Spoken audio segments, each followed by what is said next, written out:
Welcome to our new video aspirants. ये हमारे same continue है टॉपिक पोस्ट कोल्ड वॉर का, जिसमें एंड ऑफ हिस्ट्री वाला टॉपिक हमने किया था। यूनिपोलैरिटी और in the world new world order जो 1990s के बाद स्टार्ट होता है। और यूनिपोलैरिटी मीन्स कि जो भी वर्ल्ड ऑर्डर चलाता है एक सुपर पावर, वो एक ही पावर थी जो यूएस थी।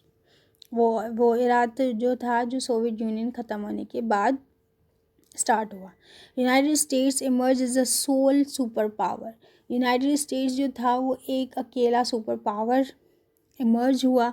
Following the cold war the United States enjoyed cold war के दौरान या कोल्ड वॉर के बाद जो इराक था वो यूनाइटेड स्टेट्स ने बहुत इन्जॉय किया कि वो एक अकेला इकोनॉमिक मिलिट्री डोमिनेंस उसकी बढ़ी। Shaping the new world order, जो वर्ल्ड ऑर्डर था वो उसने न्यू मतलब कि शेप कर दिया कि एक न्यू वर्ल्ड ऑर्डर उसने शेप किया थ्रू इंस्टीट्यूशंस के थ्रू, जिसमें यूनाइटेड नेशंस और नेटो आती है, जो मतलब कि एज अ डिफेंसिव ऑर्गेनाइजेशन है या मल्टीपल डिफेंस। फिर आती है rise of China in multipolarity. China का राइज बढ़ता है और मल्टीपोलैरिटी आ जाती है 2000 से लेके प्रेजेंट तक जो अभी चल रही है। China's rapid economic growth and global influence. China का इतनी जल्दी से इकोनॉमिक ग्रोथ बढ़ जाना और ग्लोबल इन्फ्लुएंस उसका बढ़ जाना।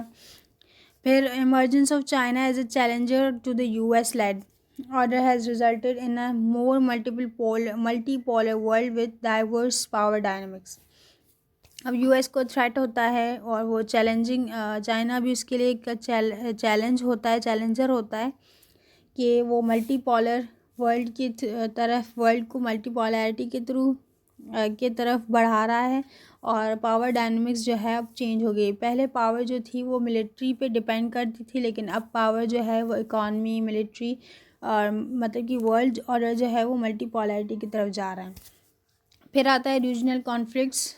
1990s से लेकर प्रेजेंट तक जो भी राज चलते हैं या जो भी कॉन्फ्लिक्ट्स आ रहे हैं वो रीजनल कॉन्फ्लिक्ट्स, जिसमें the world continues to face numerous regional challenges में सबसे पहले गल्फ वॉर और वादान जेनोसाइड आता है। Two ongoing wars in the Middle East में जो अभी तक ऑनगोइंग वॉर्स हैं। These conflicts highlighted the complexities of the post war cold war era. ये सारी जो कॉम्प्लेक्सिटीज़ हैं और कॉन्फ्लिक्ट्स हैं वो हम पोस्ट कोल्ड वॉर एरा को हाईलाइट करती हैं। फिर आता है क्लाइमेट चेंज, जो अभी तक बहुत बड़ा चैलेंज है वर्ल्ड के लिए। A pressing global threat, climate change has become a major concern, prompting international cooperation to address its environmental, economic and social consequences. Economy और सोशल कॉन्सिक्वेंसेस को और इन्वायरमेंटल इन सब को एड्रेस करके क्लाइमेट चेंज को कंट्रोल करने के लिए वर्ल्ड को थोड़ा सा इसकी तरफ ध्यान अभी दिया भी जा रहा है। जैसे अगर प्रेजेंट की बात करें तो COP28 भी, जिसमें ग्रीनरी जो है वो उसको बढ़ाने के लिए और क्लाइमेट की जो भी कॉन्सिक्वेंसेस हैं उसको ख़त्म किया जा रहा है। तो ये प्रेजेंट COP28 हुआ है। फिर आता है the future of global order का फ्यूचर क्या होगा, प्रेजेंट क्या है। नेविगेटिंग अनसर्टेन वर्ल्ड, ये नेविगेट कर रहा है अनसर्टेन वर्ल्ड को कैसे। The global order remains in flux with challenges like, global order जो है वो एक बहुत ज़्यादा चैलेंजेस में जा रहा है, जिसमें क्लाइमेट चेंज बहुत बड़ा थ्रेट है। फिर terrorism and competition between major powers shaping in future trajectory, जो मेजर पावर्स हैं वो उनकी कंपटीशन जो है वो वर्ल्ड ऑर्डर पर बहुत ज़्यादा ट्रैजेक्टरी पड़ने वाला है, बहुत ज़्यादा थोड़ा सा थ्रेट होने वाला है। The role of individuals and institutions, as a individual हम क्या कर सकते हैं और इंस्टीट्यूशंस का प्रेजेंट और फ्यूचर में क्या रोल हो सकता है वर्ल्ड ऑर्डर को सेट करने में, जिसमें हम क्या एक्शंस ले सकते हैं कलेक्टिव और इंडिविजुअल।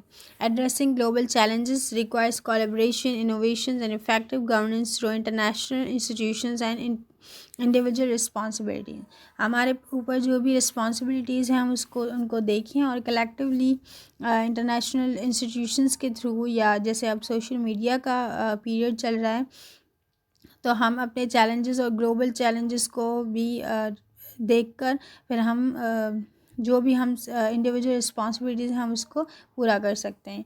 ओवरऑल जो एंड ऑफ हिस्ट्री से लेकर अभी तक न्यू वर्ल्ड ऑर्डर का जो टॉपिक था उसका हम कंक्लूड करते हैं। अगर क्वेश्चन आ जाए इन पीरियड्स का या पोस्ट कोल्ड वॉर का, तो आप सारा इसमें कर सकते हैं। कंक्लूजन में, the post cold war era presents a complex and dynamic world, इसने बहुत ज़्यादा कॉम्प्लेक्स कर दिया है वर्ल्ड को जो भी प्रेजेंट चल रहा है, और dynamic characterize by diverse ideologies हैं वो जो अब डाइवर्स हो गई हैं, पावर जो है वो शिफ्ट हो गया है, और global challenges. Understanding the concept of the end of history के कॉन्सेप्ट को समझकर clash of civilisations, globalisation, unipolarity और revival of multipolarity is crucial to navigate this intricate global landscape। इस ग्लोबल लैंडस्केप को ये बहुत ज़्यादा मतलब कि मल्टीपोलैरिटी और ये सारी चीज़ें जो हैं वो बहुत ज़्यादा क्रूशियल हो गई हैं नेविगेट करने के लिए, और ग्लोबल जो सिनेरियोज हैं उसको सेटअप करने के। As a individual and members of the global community we each play role in shaping the future of this world. हमारे ऊपर जो भी एज अ मतलब कि individual, as a student, as a employ, as a मतलब कि nation के हम जो भी हमारे ऊपर रिस्पॉन्सिबिलिटीज़ हैं वो हम इसको पूरा करके इन थ्रेट से बच सकते हैं, और जो न्यू फ्यूचर वर्ल्ड है हमारा वो सेट शेप हो सकता है। So thank you for watching our video. Like, subscribe and share our video. Thanks for watching.